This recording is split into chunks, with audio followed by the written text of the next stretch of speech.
Ek gaan vandag 'n bietjie begin en sommer 'n stukkie te lees uit Lukas 21. En toe hy opkyk, dis nou Jesus, né? Sien hy die rykes wat hulle gawes in die skatkis gooi. En hy het ook 'n arm weduwee daar 2 geldstukkies sien ingooi. En hy sê, waarlik, ek sê vir julle dat hierdie arm weduwee meer as almal ingegooi het, want hulle het almal uit hulle oorvloed by die gawes van God ingegooi, maar sy het uit haar gebrek ingegooi alles wat sy gehad het om van te lewe. Nou dit is wat Jesus toe aan sy disippels verduidelik, terwyl die weduwee nou gekom het en sy die 2 geldstukkies in die offerhande gegooi, né? En nou wonder hy op partykeer, hoekom sal Jesus so iets sê, want die geldwaarde is tog so min, maar tog sê die Here, sy het baie meer ingegooi, né? So vir die Here was dit baie meer as net geld. Dit het baie meer koninkrykswaarde gehad. Nou, om baie van die gelykenisse van Jesus te verstaan, moet ons eintlik maar verstaan hoe die mense geleef daai tyd. Want die Here het baie gelykenisse. En partykeer lees mense gelykenisse en dan verstaan jy nie altyd maar hoekom en wat die Here hierby bedoel nie. Want party van hulle klink maar 'n bietjie wreed as ons vat die tyd wat ons nou in leef en dalk dit wat daai tyd gebeur het. Nou Markus 12 sê, sy het die 2 muntstuk wat sy ingegooi het was 'n oortjie, né? So nou die oortjie of die hoeveelheid geldwaarde wat sy ingegooi het. Nou as 'n ou gaan kyk en ek het nou 'n bietjie gaan lees oor die ouens wat hierdie goed navors en wat noem hulle Bybelhistorikuste, né? Ek dink is 'n baie interessante werk om te kan doen. Ek self sal dit geniet, maar jy draai jou half dood aan daai amp van historikus, né? Dit is nogal so. Maar nou die ouens wat nou hierdie goed gaan navors het en al so aan, reken dat die geldstukkie net genoeg was of dalk net nie genoeg was om 'n handvol meel te koop. So die geldjie, so dit is eintlik in waarde was die geld maar bitter min gewees, né? Maar Jesus sê tog in sy eie woorde, dit is al wat sy het om van te leef, né? Nou dalk was dit haar dagloon, dalk het sy iewers gaan werk vir daai geld. Dalk het sy wat hulle gedoen het, nou weduwees en vrouens, sou dalk vir ander mense wat nou bietjie meer geld het, sou hulle dan nou wasgoed gewas het in die rivier. Met ander woorde, die arme vrou se hande sou nou natuurlik rou gewees het, hoe sy ander mense se wasgoed was en so aan.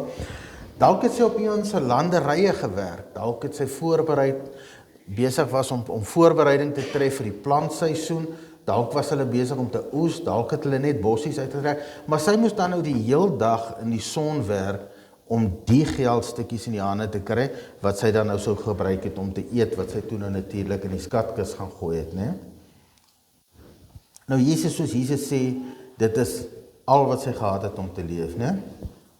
Nou na die tempel, daar sy nou die geld ingegooi het, wat het toe nou van haar geword? Waartoe is sy? En dit gou hier reg maak, mense, ek het net gou 'n verkeerde knop gedruk. Wat het toe van haar geword? Waar is sy na sy by die tempel weg was? Nou die Bybel sê nie vir ons nie, maar ons weet nou waar die vrou geslaap. Het sy blyplek gehad? Ons gaan nou 'n bietjie hoor verder in hoe weduwees eintlik geleef het in daai tyd. Wat het sy geëet daai aand? Want ons weet nou die Here sê sy het alles ingegooi wat sy gehad het, né? Sy het in haar gebrek ingegooi, né? Om daai tyd arm te gewees het, was heeltemal anders as wat ons dink. Dit was 'n baie harde tyd gewees om arm te wees. Dit was baie moeilik gewees. Dit was eintlik baie wreed gewees om 'n arm persoon in daai tyd te gewees het. Nou soos ek sê, hierdie ouens wat nou die navorsing gedoen het, het nou 'n bietjie gaan kyk, dat tot selfs 70% van 'n stad se inwoners brandarm was. Letterlik arm mense was. Ander plekke het dit tot selfs 90% toe gegaan, waar daar arm mense was. Nou onthou, daai tyd was daar nie hospitale nie, daar was nie staatshulp so SASSA nie, daar was nie hawelose skuilings nie, sopkombuise, nagskuilings nie, daai goed het glad nie bestaan nie. Dit was net 'n harde lewe wat hulle moes lewe. Nou sou jy nou byvoorbeeld 'n stukkie grond gehad het en jy en jou gesin het die stukkie grond nou bewerk en jy het jou oes verloor daai jaar om een of ander rede, dan kon jy nie vinnig na die bank toe gaan of jou oes verseker en dan by die bank kom geld haal of iets soos dit nie. Jy het letterlik alles verloor. Jy het verloor. Jy kan nie eet nie, want jy het nie geld om kos te koop nie. Jy kan nie kos in jou kaste sit nie, want jy het niks geoes nie. Nou, as jy 'n vader was met 'n gesin en onmiddellik verloor jy jou oes, want dis waaroor dit gegaan het, dis jou inkomste, dit is wat jy jou kaste volmaak vir die res van die jaar. Wat sou jy dan nou gedoen het? Geen oes, geen kos. Geen oes, geen geld. Geen oes, geen saad vir volgende jaar, om weer te kan begin plant nie.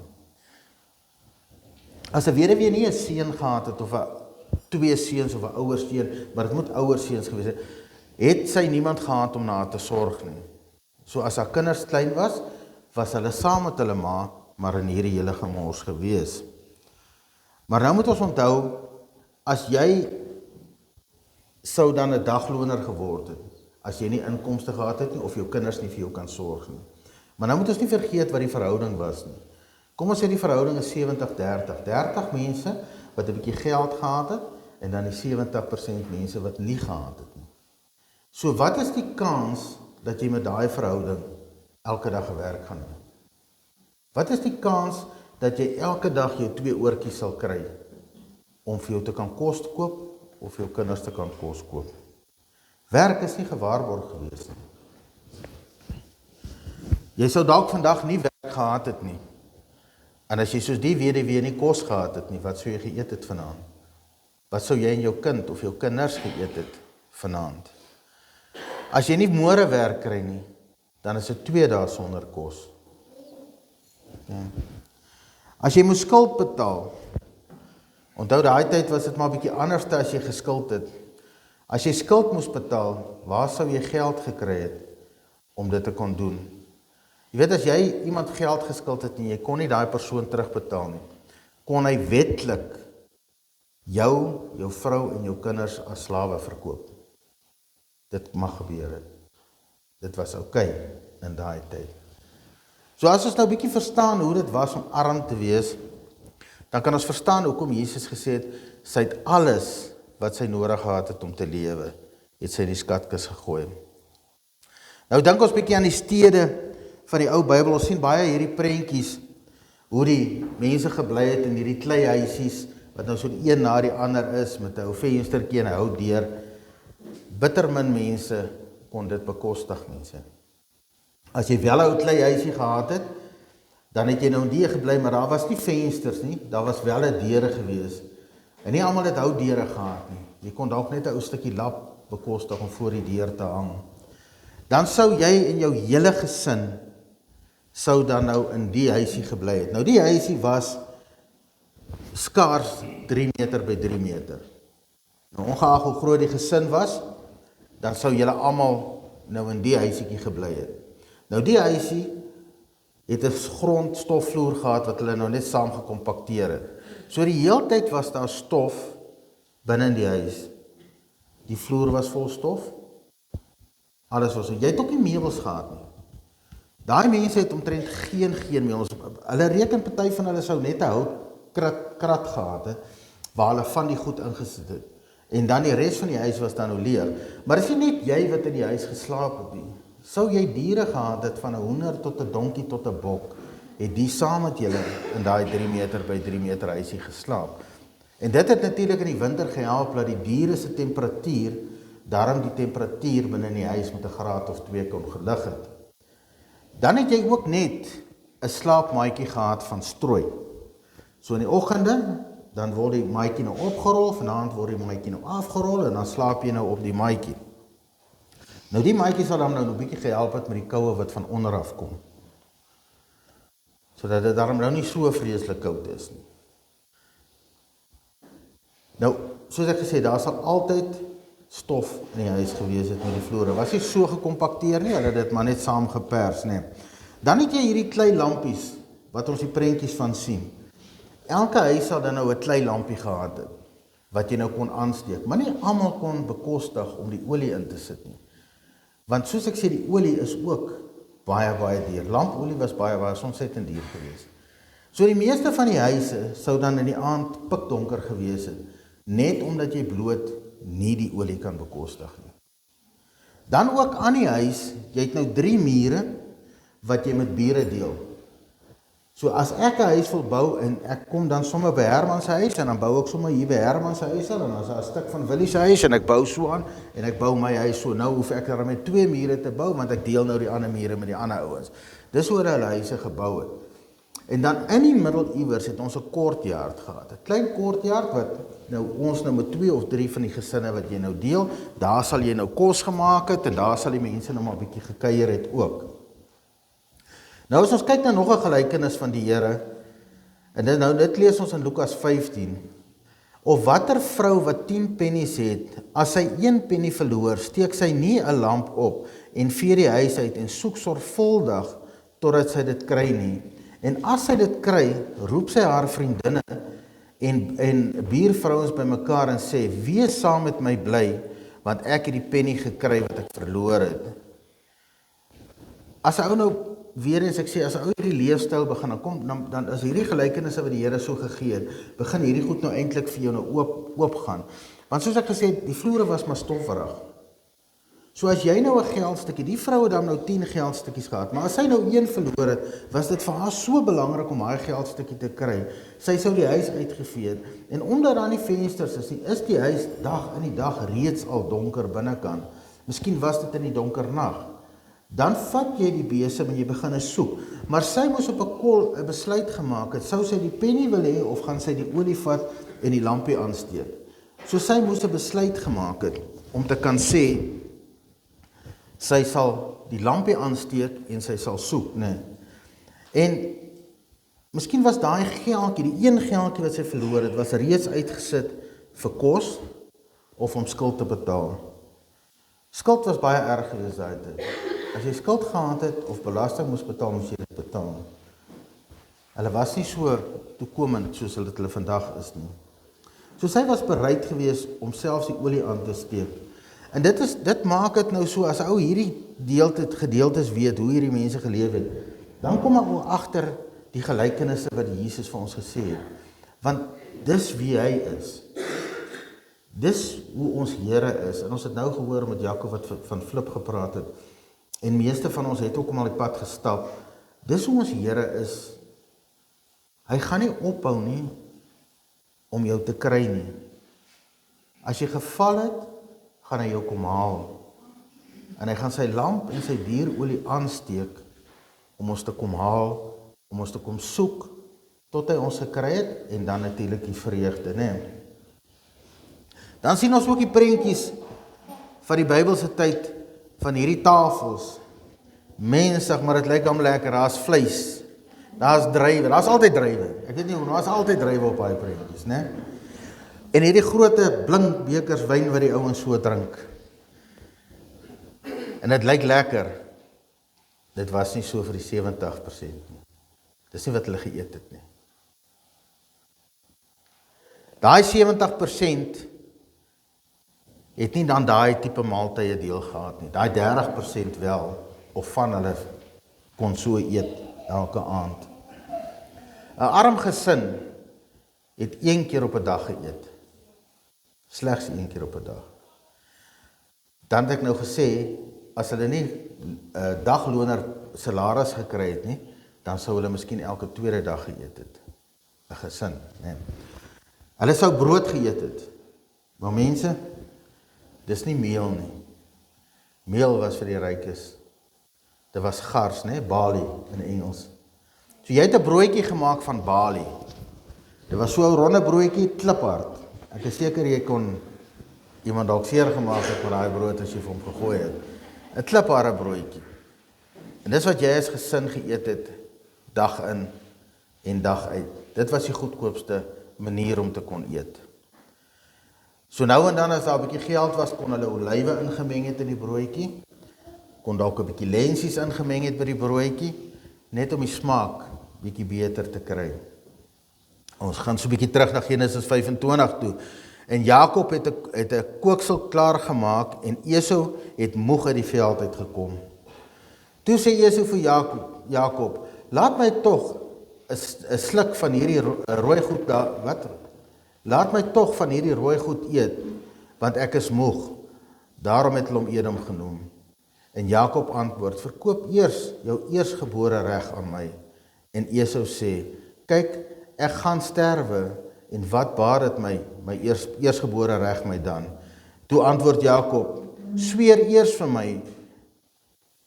En hy het vir hom gesweer en sy eersgebore reg aan Jakob verkoop. En Jakob het aan Esau brood en die kooksellensies gegee, en hy het dit geëet en gedrink en opgestaan en weggegaan. So het Esau dan sy geboortereg verag. Hoe honger moet jy wees om jou eersgeboortereg te kan verkoop? Vir 'n bord lensies op. Net iets om na te dink. Dit klink 'n bietjie dommerig, maar dis wat gebeur het, dis 'n werklikheid. Dat hy so honger was, dat hy selfs dit verkoop het, net vir 'n bord kos. Nou lensies daai tyd was amper soos 'n fynproevers dis gewees. Dis dan jy so ietsie by die broodjie kon geëet het, né? So die versoeking vir hom was baie groot. Dan die bekers wyn wat ons so sien op die tafels. Dit was net die ryk mense het die wyn gedrink. Die ander mense het 'n verdunde asyn wat hulle met water verdun het. Dit was hulle wyn wat hulle gedrink het. Hulle het dit ook so vir die Romeinse soldate gegee om te drink. En dit is ook wat hulle vir Jesus op die kruis gegee het om te drink. Was daai asyn wat dan nou verdun was met water. So dit was nie hierdie lieflike wyn wat almal sê hulle gedrink het of die prentjies vir ons sê. Ons onthou Jesus se eerste wonderwerk toe hy die water in wyn verander het. En die seremoniemeester was so geskok oor hierdie lekker wyn dat hy begin vra het, hoekom kon hulle nou hierdie wyn teen die einde van die troue op die tafel sit? En dan weer eens verduidelik die Here vir ons dat ons nie tweede beste kry by hom nie. Die Here gaan nie vir ons afgewaterde asyn gee nie. Die Here gee vir ons die ware Jakob, né? So mooi om hierdie gelykenisse te verstaan. Maar ja, daai bekers wyn, dit sal jy miskien daar by ou Dawid se tafel gekry het, maar jy gaan dit nie by die gewone mens gekry het nie. Na raming sou 'n familie van die hele inkomste wat hulle gekry het, sou hulle 60 tot 70% van daai inkomste aan kos gespandeer het, aan iets om te eet. Soos ek sê, die ete was nie altyd vleis nie. Dit was nie altyd lekker brode en wyn nie. Net om te kan oorleef, het hulle 60 tot 70% van die totale inkomste wat hulle het aan kos gespandeer. Daar was natuurlik die belasting oor die kos nou, né? Nou eers moes jy betaal jou Romeinse belasting. En jy weet hierdie ouens was nie cheapie nie. Hulle was daar om geld te maak. So jy moes aan hulle dit wat die keiser gevra het, dit moes jy vir hom gegee het. En as jy dit nie betaal het nie, dan het jy moeilikheid gehad. Maar kyk nou uit 'n arm gesin se oogpunt uit. Nou het jy Romeinse belasting wat jy moet betaal, dan het hulle 'n ander belasting gehad wat hulle genoem het kopbelasting. So vir elke volwasse persoon wat geleef het, het jy kopbelasting betaal. Net omdat jy daar was. So 'n ryk man kon dit betaal, maar jy wat arm is, moet betaal net omdat jy 'n kop het. That's it. En dan het jy nog die Joodse belasting gehad om te betaal. So ons vat nou soos Herodes die Grote, hierdie ou was baie ambisieus, hy wou paleise bou, alles om hierdie Romeinse keiser te beïndruk. En hy het stede uitgebrei en hy het al hierdie goed wat hy gebou het en hy was baie ambisieus, maar die Romeine het nie daarvoor betaal nie. Daai mense moes daarvoor betaal. So boop dit het hy nog sy eie belasting ook gesit. En dan was daar natuurlik die godsdienstige belasting wat jy moes betaal. En dit was nie net 'n riglyn nie. Dit was 'n wet. Dis wat jy sal betaal. So as jy nou die begroting vat van so 'n gesinnetjie, en jy kyk nou, maar dis nou 'n gesinnetjie wat at least daarom 'n paar rand verdien in 'n maand, en jy vat die begroting, en jy maak die som, dan maak dit nie werklik sin nie. So waar gaan jy sny? Jy kan nie op die belasting sny nie. Jy mag nie. So jy gaan op jou kos begin sny, as gesin. Nou wat gebeur as jy nie kon betaal nie? In vandag se lewe kry jy 'n slegte kredietrekord. As jy nie jou kar kan betaal nie, kom haal hom. Maar jy bly daarom nog in jou huurhuis of jou eie huis. Maar daai tyd was dinge anders te gewees. As jy nie kan betaal nie, soos ek nou gesê het, word jy verkoop. En nie as 'n gesin nie. Pa gaan een kant toe, ma gaan een kant toe, die kinders word ook gesplit. En jy gaan werk as 'n slaaf in 'n ander mens se huis, net sodat hulle jou skuld van jou kan verhaal. Veronderstel jy het 'n stukkie grond gehad, en soos ek nou gesê het, jou oes het nie deurgekom nie, maar die grond is al generasie na generasie na generasie in jou familie. Miskien nog van die tyd, daai tyd toe Joshua die mense die grond uitgedeel het, en dit was op jou voorouers gegee, en dis die stukkie grond waar ons nou generasie na generasie na generasie opboer. En iets loop skeef, jou oes misluk. Wat eet ons tot die volgende oes toe? Waar kry ons saad om weer te plant? Maar ek kan geld leen. Daar's baie rykes daarom, wat bereid is om vir jou geld te leen. So jy moet die keuse maak, jou kinders het nie kos nie. Gaan ek die geld leen of gaan ek nie? Maar jy weet wat is die risiko. As jy nie daai mense terugbetaal nie, was dit wetlik reg gewees vir hom om jou grond te vat. Maak nie saak hoeveel generasies al op daai grond bly nie. Hulle kan dit kom haal, en hulle gaan jou familie verkoop, sou jy nie betaal nie. Maar eers sal hulle jou kans gee. So jy gaan as 'n huurling werk op jou eie grond. Jy kan aanbly, maar is nie meer jou grond nie, is nie meer jou oes nie, maar jy kan aanbly. En sou jy om een of ander rede nie kan betaal nie, dan kom hulle doodeenvoudig, vat alles en verkoop jou gesin. En soos ek sê, dit was heeltemal wetlik gewees om dit te kan doen. En almal werk as slawe. Nou die Here het in Eksodus 21, Levitikus 25 en Deuteronomium 15 is daar reëls ingesit om hierdie goed nie te verhoed nie, maar om dit beter te maak. Of om versagting te doen as gevolg van al hierdie reëls wat in plek was. Maar die mense het hulle nie veel regtig aan hierdie reëls gesteer nie. Ons sal nou 'n bietjie daarby kom. Dit was eerstens die Sabbatjaar gewees. Nou, kom ons sê volgende jaar is die Sabbatjaar, dan kom ek is in die knyp en ek wil dalk geld leen, net sodat my gesin kan leef, dan sal hulle nou nie aan my geld leen nie, want volgende jaar moet hulle dit afskryf. So die Sabbatjaar was gewees, wat die Here ingestel het, dat alle skuld afgeskryf moet word. En dan was daar natuurlik die jubeljaar, Year of Jubilee, wat hulle moes sê. Dit is nou die jaar wat alle grond gevat, of alles wat jy gevat het, en alle slawe moet vrygelaat word. En al die grond moet teruggegee word, en hulle mag nou nie geld vra vir die grond nie, so dit moet nou net doodeenvoudig aan jou gegee word. En dit het ook nie altyd so gewerk nie. Onthou die gelykenis wat Jesus aan sy disippels in Matteus 18, toe Petrus gevra het, maar hoeveel keer moet ek 'n persoon vergewe?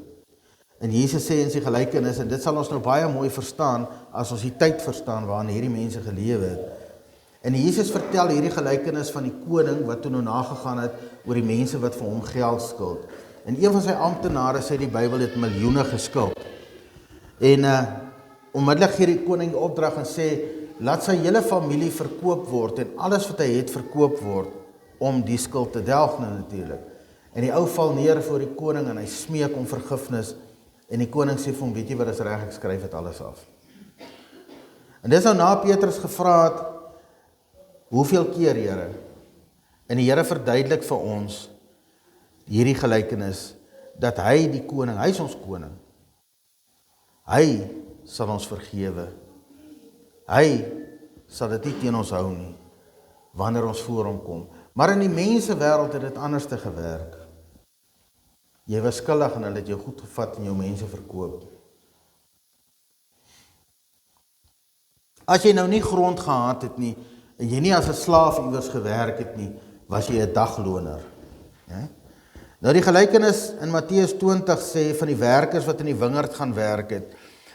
Die eienaar het gegaan en hy het gaan werkers soek om sy wingerd te gaan werk, en hy is vroegoggend uit en hy het 'n klompie werkers gekry, en julle ken die gelykenis, 9 uur is hy terug, hy het nog gaan werkers haal, 12 uur is hy terug en hy het nog gaan werkers haal, 3 uur die middag is hy terug en hy het nog gaan werkers haal. Selfs 5 uur die middag het hy teruggegaan en hy het nog werkers gekry, en hy vra vir hierdie werkers, nou maar hoekom staan julle hier rond? En hulle antwoord is, want niemand wil ons hier nie. Nou toe Jesus hierdie gelykenis aan hulle vertel, het niemand om snaaks gekyk nie. Het niemand gewonder, maar hoekom nie? Want dit was 'n werklikheid. Jy sou vroegoggend uitgegaan het as dagloner en jy sou op die plein gaan staan het met die hoop dat iemand jou sou huur. Daai mense het daar gestaan reg deur die dag tot 5 uur die middag met die hoop dat hulle iewers 'n geldjie sou kon kry, dat iemand hulle sou kon huur vandag. Jy sou 10 tot 11 ure op daai plein spandeer het met die hoop om iets te kan huis toe vat om te kan eet. En wat gebeur môre? Begin die siklus weer van voor af. Die dag daarna begin die siklus weer van voor af. En dis jou lewe, elke dag op die plein met die hoop dat jy dagloon sal kry. Dan was daar natuurlik nog die wat nog laer gesien was as die dagloner. En dis die ou wat siek was. Nou as jy 'n velkondisie gehad het in daai tyd, moes jy na die hoëpriester toe gegaan het, hy het jou ondersoek en dan het hy nou besluit wat word van jou. Nou as dit enigiets lyk naaste by na malaatse. Julle weet malaatse is vandag nog steeds 'n werklikheid, veral in die Indiese lande. Dat maar met 'n bietjie salf en antibiotika kry jy die ouens uitgesort in so 2 weke en dan natuurlik bad hy weer nie en bly vuil en dan kry jy nou maar weer die malaats, né? Maar jy kon dit, vandag kan hulle dit gesond maak. Maar daai jare kon hulle nie malaats gesond maak nie. So enige ding wat vir die priester gelyk het, of jy nou 'n infeksie het, of 'n krap het, of sommer net 'n klein velkondisie, is jy by die stad uitgejaag, en jy sal nie weer terugkom, voor die hoëpriester gesê het, jy sal terugkom, jy bly buitekant die stadsmure. Nou baie van die mense sou dan in grotte gebly het, buitekant die stad. As jy nie 'n grot het nie, of 'n plek in 'n grot kon kry nie, sou jy vir jou 'n huisietjie gebou het, met stokke en takke, en dan soos ek sê, as jy gelukkig is met 'n lampietjie vir 'n deur. Maar as jy dan nou nie vir jou 'n huisie kon bou nie, het party van die mense soms so teen die stadsmuur gelê en slaap, want die son het ons nou lekker gebak in die dag, so die eerste helfte van die aand is daar dan so 'n bietjie warm hier om teen te lê. Maar jy sal nou buitekant die stad gebly het, en as jy nou iemand gehad het wat daarom nou vir jou kos bring, mag hulle nie naby jou kom nie. Party mense sou sommer vir hulle die kos so gooi, en hulle sou dit nou maar opraap na die tyd en dit eet, anders sou dit vir op 'n klip gelos het, dat hulle kan eet, maar die ander het net dood eenvoudig nie kos gehad. Jy moes maar kyk wat jy kon gry en om te eet. Nou, soos ek sê, partykeer was dit miskien dalk net 'n velirritasie. Onthou die ouens het nie baie palmolive gehad in daai tyd nie, so hulle het nie baie skoon geleef nie. So jy kon 'n velkondisie gekry het, maar wat dalk moontlik in 2 weke self sou opgeklaar het. Maar jy mag nie teruggaan in die stad in nie. Jy moet daar bly. Nou 2 weke vir 'n ou wat nie kos kry nie, wat nie mense het wat vir hom sorg nie, is 'n bietjie lank. Baie het dit nie gemaak nie. Baie het nie eers die 2 weke gesien nie. Hulle het gesterf.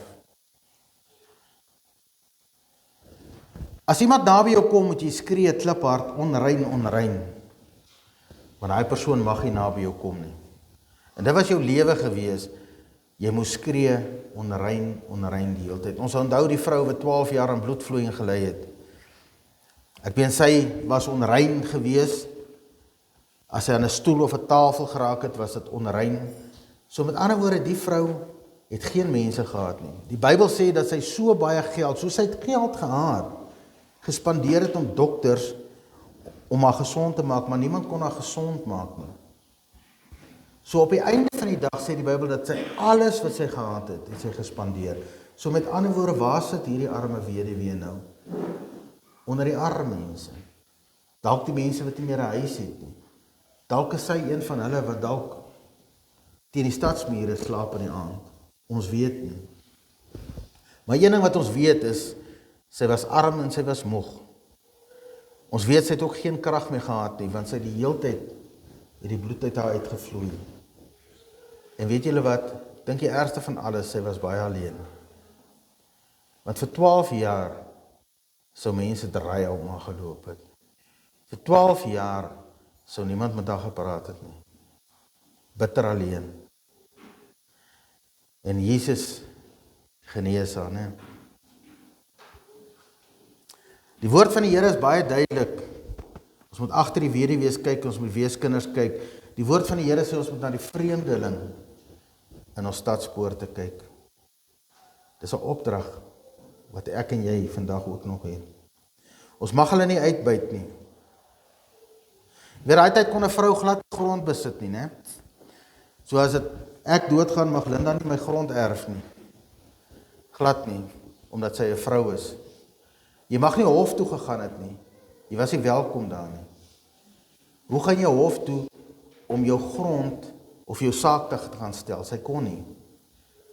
So as haar man gesterf het, was dit verby. Wie ook al haar grond kon vat dit. Jy het nie 'n sê nie.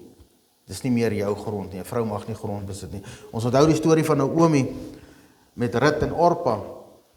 Toe haar man en haar 2 seuns gesterf het. Toe sê Naomi vir Orpa en vir Rut, gaan terug na julle huise toe, want hulle het geweet wat met hulle gaan gebeur. Dit was 'n werklikheid. Hulle het geweet wat daar gaan kom.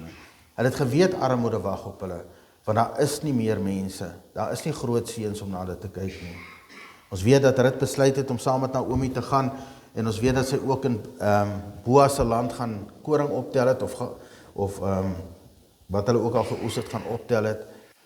En ons weet ook dat Boas haar gesien het, en vir die mense gesê het, want die wet was so gewees, dit wat val, het die Here die wet uitgesit, mag hulle kom optel na die tyd. En Boas het vir sy mense gesê, weet jy wat, los haar, en laat val 'n bietjie meer. En ons weet dat hulle storie op die einde van die dag 'n gelukkige einde gehad het. Maar nie almal was so gelukkig gewees nie. As jou man gesterf het en jy het nie 'n kind wat na jou kan kyk nie, het jy moeilikheid gehad. Ons kyk in Johannes 9, die genesing van die blinde man. En toe hy, wat Jesus is, verbygaan, sien hy 'n man wat blind was van sy geboorte af, en sy disippels vra hom en sê, Rabbi, wie het gesondig, hierdie man of sy ouers, dat hy blind gebore is? Jesus antwoord, hy het nie gesondig nie, en ook nie sy ouers nie, maar die werke van God moet in hom geopenbaar word. Selfs die disippels wat saam met Jesus gestap het hierdie mentaliteit gehad. Die mentaliteit van, as jy siek is jy gestraf deur God. Onthou ons Job se verhaal, toe die duiwel Job aangeval het met die permissie van ons Here. Job alles verloor, tot sy gesondheid. En toe hy op 'n klip gesit het buitekant, kom sy vriende na hom toe. En wat doen hulle? Hoofstuk na hoofstuk na hoofstuk. Probeer hulle vir Job oorreed dat hy die sonde gedoen het. Dat dit God se straf is, hoekom hy hierso sit. Dit was die mentaliteit van die mense gewees. Nou soos ek sê, daar was wette wat die Here in plek gestel het, wat ons die weduwee, die weeskinders en daai tipe mense moet na omsien. Maar dit was baie maklik vir ons, of vir hulle daai tyd veral, en ons doen dit vandag nog, dus ek moet sê ons, baie maklik om dit te regverdig, om nie na hierdie mense te kyk nie, om nie hierdie mense te doen. Want wat jy glo het, as dit met my goed gaan, en mense hoor wat ek vandag sê, dis die mentaliteit van ons mense vandag ook, is ek 'n geseënde van God. En ek lieg nie as ek so sê nie. Dis die mentaliteit van die mense, dit gaan goed met my, want die Here is tevrede met my. En dis die mentaliteit wat hierdie mense gehad het. Vir jou wat siek is, of wat jou goed verloor het, of jy wat nou moet bedel vandag vir geld, of 'n dagloner is die straf van die Here, omdat jy gesondig het. Ons sien dit dat Jesus se disippels self so gedink het.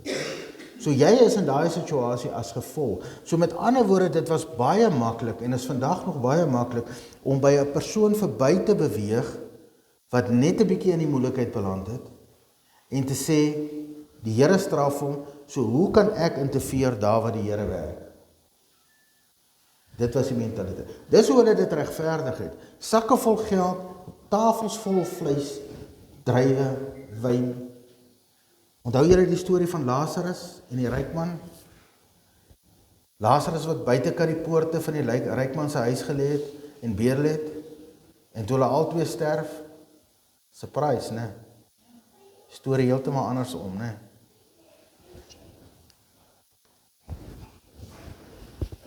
Jesus kom met sy gelykenisse, en dis hoekom dit belangrik is dat ons kan verstaan hoe daai mense gelewe het. En Jesus verduidelik vir ons deur sy gelykenisse hoe die Vader se hart eintlik is. Nie mense nie. Mense kom sit reëls in, mense het hulle eie gevoelens, maar die Here het vir ons kom wys hoe die Vader se hart eintlik is. Ons Here Jesus het gekom om tradisies te breek, menslike tradisies. En dankie Here dat ons dit vandag kan lees. Die Here sê weer, en ek wil dit graag weer lees, en toe hy opkyk, sien hy die rykes wat hulle gawes in die skatkis gooi. Hy het ook die arm weduwee daar 2 geldstukkies sien ingooi, en hy sê, waarlik, ek sê vir julle, dat hierdie arm weduwee meer as almal ingegooi het, want hulle almal het uit hulle oorvloed in die gawes van God ingegooi, maar sy het in die gebrek ingegooi, alles wat sy gehad het. Nou as ons bietjie beter verstaan hoe die vrou geleef het, hoeveel het sy werklik in die skatkis ingegooi? In geldwaarde dalk min, nie veel nie, 'n handjie vol meel, is miskien wat dit werd was. Maar wat het daai vrou werklik in die koninkryk van die Here ingegooi? En dit bring die vraag na elkeen van ons toe, hoeveel sit ek en jy, ek praat nie van geld nou nie. Hoeveel sit ons terug in die koninkryk van die Here? Jy weet, ons val, almal van ons wat hier sit, onder die 30%.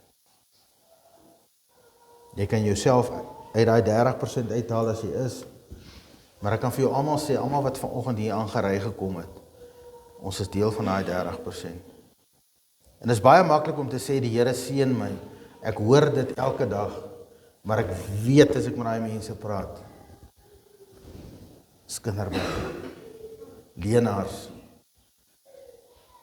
mense wat besigheid verneek om geld te maak, mense wat mense indoen, maar die woorde oor die lippe is, die Here seën my. Is dit so? Dis die mentaliteit mense, die Here het vir ons 'n opdrag gegee om na daai mense te kyk wat sukkel. Nie bloot net kospakkies uit te deel of die en daai nie. Dis ons verantwoordelikheid om na daai mense te kyk. Dis ons onthou toe die Here aan die melaatse gevat het die Here gekom, niemand sou aan daai persoon nie eens naby hom gekom het wat nog van hom aanraak.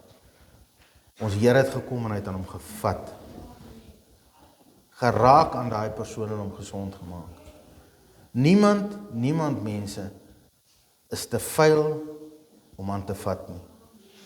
Niemand daar buitekant is onrein vir ons om nie aan te raak nie. Ons Here het dit gedoen. Ons Here het reguit gestap en daai persoon aangeraak. Ons dink aan die vrou wat vir Elia moes brood bak. Sy het niks gehad nie. Sy het stokkies bymekaar gemaak om die laaste maal vir haar en haar seun te maak. En Elia het gesê, bak vir my 'n brood. En sy het iets gesien. Sy het nie die uitkom geken nie, maar sy het iets gesien. En sy het haar laaste gegee vir die Here. En ons weet hoe dit uitgedraai het.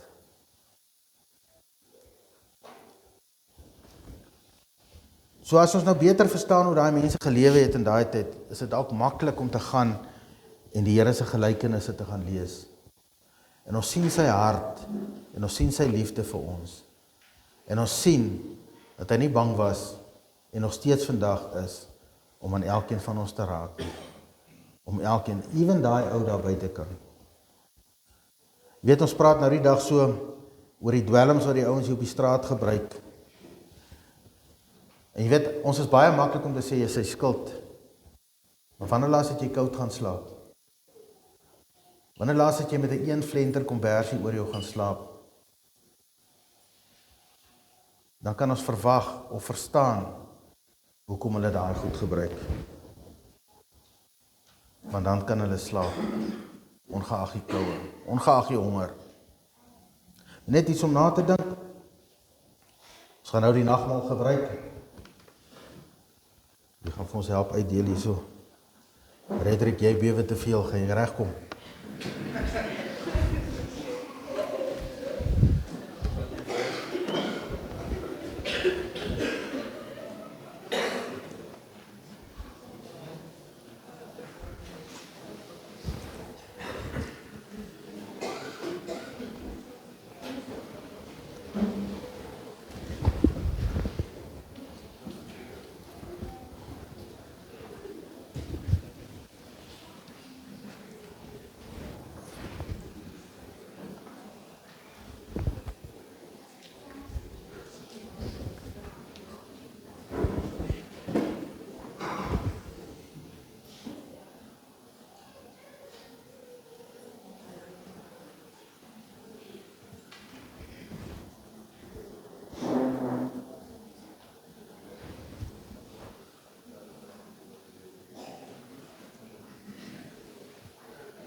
Heb jy almal gekry? Nog nie? Wie hou julle so op, Redrik?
OK, almal reg.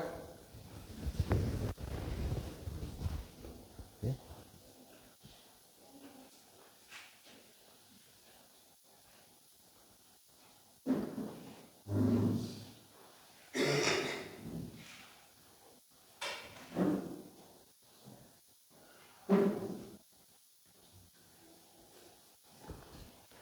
Jy gaan vir ons uit 1 Korintiërs 11 lees. In die nag waarin Jesus verraai is, het hy die brood geneem en nadat hy God gedank het, het hy dit gebreek en gesê: "Dit is my liggaam, dit is vir julle. Gebruik dit ter herinnering aan my." Net so het hy die wynbeker na die maal geneem en gesê: "Hierdie beker is die nuwe verbond wat verseël is deur my bloed. Gebruik dit elke keer wat julle daaruit drink ter herinnering aan my. Want elke keer as julle hierdie brood eet en uit hierdie beker drink, verkondig julle die Here se dood totdat hy terugkom. As enige iemand dan op 'n onwaardige manier van die brood eet of uit die beker van die Here drink, sal daardie persoon skuldig wees aan sonde teen die liggaam en die bloed van die Here. Dit is waarom julle julleself moet ondersoek voordat julle van die brood eet en uit die beker drink. Want as julle van die brood eet en uit die beker drink, eet en drink julle 'n oordeel oor julleself, as julle nie die nodige respek teenoor Christus se liggaam betoon nie. As ons elke keer die nagmaal gebruik, dan sê die Here moet ons aan hom dink, dit wat hy vir ons gedoen het. Nie net die kruis nie, maar dit waarvoor hy gekom het. Die aande wat hy koud geslaap het, toe hy sy aardse bediening gedoen het. Die aande wat hy dalk honger gaan slaap het, toe hy sy aardse bediening gedoen het. Maar die uiteinde van die saak, of die uiteinde van sy bediening, is die dag toe hy aan daai kruis gesterf het vir my en vir jou. Sodat ek en jy 'n kans kan hê om eendag die poorte van die hemel in te gaan en saam met ons hemelse Vader vir ewig en vir ewig altyd te kan bly. Daarom kan ons die Here dank en ek wil sommer dat ons dit almal saam doen onder gebed. Here, vandag wil ons sê vir U baie dankie, Here, vir die woord wat U vir ons gelos het in die eerste plek, Here. Here, ons riglyn deur hierdie lewe, Here. Maar Here, elke waarheid in daai woord, Here, elke ding, Here, wat U vir ons, die manual, soos ons baie maklik sê, ons riglyn, Here, om te kan lewe, Here, en ons wil vir U sê baie dankie daarvoor. Here, U het die pad gestap, Vader, en nooit, Here, was iets vir U te veel nie, Vader. U het gestap, Here, tot daai dag, Vader, wat hulle vir U vasgemaak het, en hulle U liggaam stikkend geslaan het. Maar elke hou het U gesê, Here, is vir elkeen van ons, Here. Here, of ons nou vandag hier sit, Here, of ons daar onder 'n boom sit en koud kry vandag, Here.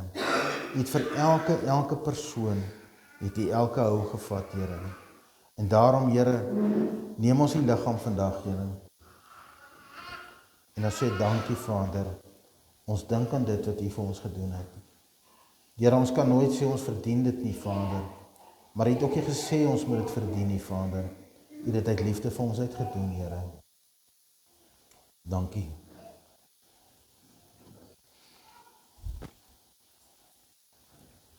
En dan die bloed, Here. Die bloed gevloei in daai kruis, Vader.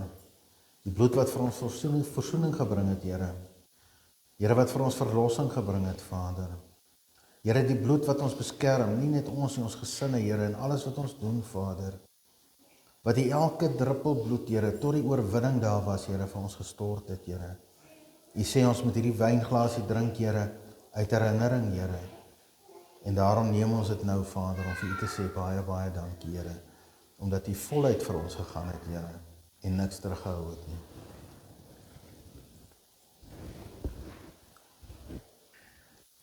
Here, mag ons hierdie week ingaan. Here, wanneer ons die woord lees, in ons stilte tyd, Vader, of wanneer ons dit praat op die hoeke van die strate, Here, waar ook aan ons beweeg, Here. Here, mag U vir ons kom oopmaak, mag U woord vir ons kom duidelik maak, Here. Here, dat ons dit sal verstaan, Vader. Here, dat ons na ander mense in 'n ander oog sal kyk, Here, is ons gebed vandag, Vader. Here, dat ons nie net bloot sal uit ons hoogmoed uit sal sê, maar hulle verdien nie, want niemand verdien dit nie, Here. Ja, Here, almal van ons maak foute. Daar's mense wat nog net nie gekom het waar ons is nie, Here. En Here, daai mense se weg, Vader, word dalk geblokkeer deur iemand soos ons, Vader, wat hulle dalk net aan U kan voorstel, Vader. Here, kom onderrig ons. Here, kom maak ons vol van U, Vader, sodat ons kan oorloop daar waar ons moet kom deel. Here, ons bid vir wysheid, Vader. Wysheid, Here, dat ons hierdie wêreld se kan ingaan, Here, as kinders van God, gered is van U af, Here, wat deur U bloed en deur U liggaam, Here, vrygekoop is, Vader. En ek bid so, Here, dat U vir ons elkeen sal kom help hierin, Vader. Here, kom gee vir ons wat skaam is, boldness, Here. Kom gee vir ons die woorde, Vader. Kom gee vir ons die vermoë, Here, om te kan vertel, Here. En dit is ons gebed in die wonderlike naam van Jesus Christus. Amen. Okay, julle kan kom.